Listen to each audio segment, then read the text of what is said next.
Hi there, Lindsay here, the Frugal Crafter. Today I'm going to show you how to do some shaving cream marbleizing and make these cute coffee cards using some stamps from Stampin' Up. This is the Coffee Cafe set, and you can purchase that from your local Stampin' Up demonstrator, but if you don't have one, you can get in touch with my friend Wendy. I'm going to link to her in the video description so you can get any of the supplies that you need right there. So you want to start off with some basic shaving cream, any brand is fine, and spray it into a plate or a tray. You don't need to have a lot to do this, and you can rinse it down the sink when you're done because it is just basically a soap.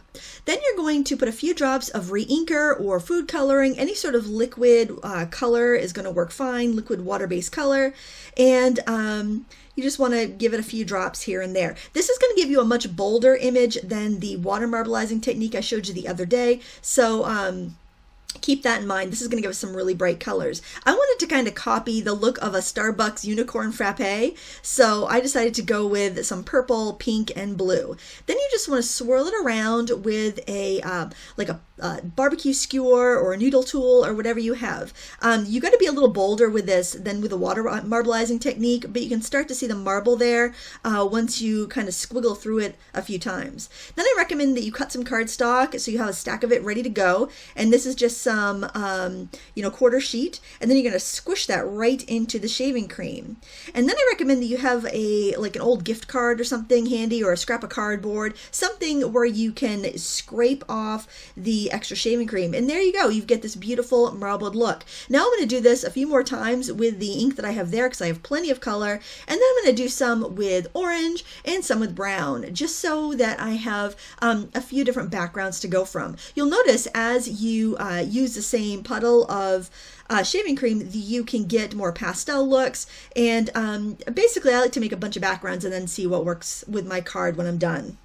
One of the advantages of this type of marbleizing versus water marbleizing is that your paper is dry almost instantly and there's no color shift. It'll be as bright as it was when you first made the print, and you could dry it in a couple seconds with a heat gun. So that's a definite advantage. So what I've done is I've put my stamps on some clear blocks, and I am going to stamp coffee cups and lids right on top of the marbled paper. So it looks like there's like a smoothie or a frappe or a latte or cappuccino in the cup. So, and like an iced one, I guess, because you're seeing through it, a clear cup. I thought it looked cool. It might not make practical sense, but it looks cool, and it's a really fun theme for a card. So since the shaving cream may leave like an oily residue or just kind of like a waxy residue on the paper, I am using archival ink because I know it's going to dry permanently on that slightly slick surface. I also stamped some images on white, such as the foam for the top of the lattes and some wrappers. And you can use colored ink on this plain white cardstock, of course, because it doesn't have that slick residue. Use whatever ink you have. To make this fun embellishment, I stamped the sugar cubes a few times on white cardstock. Then I put a piece of double-sided tape over the entire group of sugar cubes, and then I sprinkled it with chunky clear glitter, and then I filled in any gaps with some fine clear glitter. This is going to give it the look of actual sugar cubes, and I thought this would be a really nice touch when I go to embellish my card. A couple of tips to make sure your glitter doesn't go astray on your card. You want to press that glitter down really well. I like to use a bone folder and the liner from my double-sided tape. Really push that in good. And then use a heat tool to actually activate your double-sided tape. It'll make it extra sticky and really cling those chunks of glitter so that you don't end up with any glitter falling off your card. Same tip goes for if you're using micro beads. Then all you have to do is trim out those sugar cubes, and you're ready to build your card with all the other trimmed out shapes you've already stamped. For the first card, I cut my cardstock to 4 inches by 5 1/4, so I'd have a nice matting layer, and then I stamped the coffee beans from this set using brown ink all over the card base to make my own designer paper. Then I adhered the paper to a 5 1/2 by 4 1/4 card base. That's just your standard half a piece of cardstock card base. I didn't bother stamping all the way down because I knew I was going to add another sheet of paper. So I decided to use this embossing folder. This is one of those extra deep ones, and it does like a ruffly fabric looking type texture. And so now I'm dusting over a little bit of green because I know I had some stamped panels that had that same green color in it, so I figured I'm just going to use this color, and I just brushed over it so it would bring out some of the dimension, because I find that when I just emboss white cardstock, sometimes it doesn't really show, the pattern doesn't really show unless you're looking at it in person, so this just gives it a little bit extra oomph. I used double-sided tape to adhere the ruffled panel down to the card base, and then I glued all the other elements on top, but you'll see that in the steps for the other cards. Truth be told, I actually lost some of the footage for making that card, but luckily the steps are very repetitive. So I had all my pieces cut out. If you don't want to cut these by hand, they do have a die set that will cut all of these out. I would suggest if you're going to make it a bunch of times, make a bunch like batch cards, it's a good investment. If you're only going to make it once in a while, it's certainly easy enough to cut these out by hand.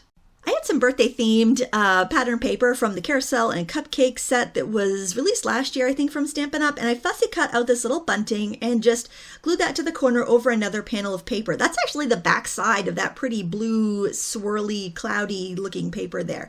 And then I basically went along and started adhering the pieces together until I formed my card. I like to use double-sided tape when I'm putting down big elements like this, but then when I'm going to do tiny things like the straw or sugar cubes or doilies or anything like that, I'll use my glue, the wet glue. Now the doily I'm using on this card is from Cherry Lynn Designs. I got it a few years ago and it's kind of fussy to cut, so I don't use it very often, but I thought it was just the perfect touch for this card. I also thought this strip of diamond paper made a really cool kind of focal or grounding element on the bottom of the card, so I just kind of tucked it in under the mug and glued it down.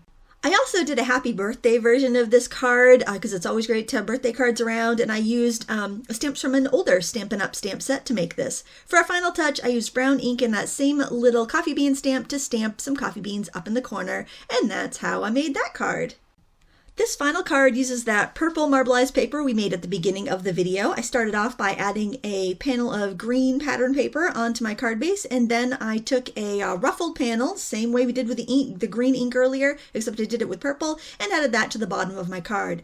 Then I took a strip of washi tape in kind of that same lavender shade and put that along the edge of my card. Now, I want to talk a little bit about making cards in batches because it really doesn't take you twice as long to make 2 cards if you're making them the same. You can do your second card so much quicker. So I recommend for things like thank you and birthday cards, make up a batch so that you always have them when you need them. Now, over the washi tape, I am winding some baker's twine, and I'm using green because I use the green background. I just keep trying to repeat the colors that I'm using, and that just leads to harmony. It makes the card look a little bit more professional, and it's easier to decide. So instead of deciding between all the colors of the rainbow, like for this one, I'm like, I'm gonna stick to green and purple, and that'll be my my color scheme. Also, when making a batch of cards, if you do it assembly line style, like stamp everything at once and cut everything out at once and kind of get all your pieces together, so all you have to do is assemble them, it makes it go really quickly, it saves time, and then you always have cards when you need them. And you can see because I kept the basic design between the different cards, just kind of changed out some of the bits and pieces here and there, or the embellishments here and there, it went really quickly. So it was great to make this batch of cards all at once. I hope you give this a try and make up a batch of cards. Try the shaving cream marbleization. It's so inexpensive and fun and easy to do. And then you end up with a whole batch of cards when you're done. I hope you enjoyed this tutorial. And if you need any of the supplies that I used, I'll have them linked in the video description. If you don't have a Stampin' Up! Demonstrator to order from, check out my friend Wendy's website. Her name is Wendy Cranford. She runs the website Lovin' Stampin', and I'll also link to her YouTube channel because she has lots of free tutorials there as well. Thank you so much for watching. Please give me a thumbs up if you like this video, and until next time, happy crafting!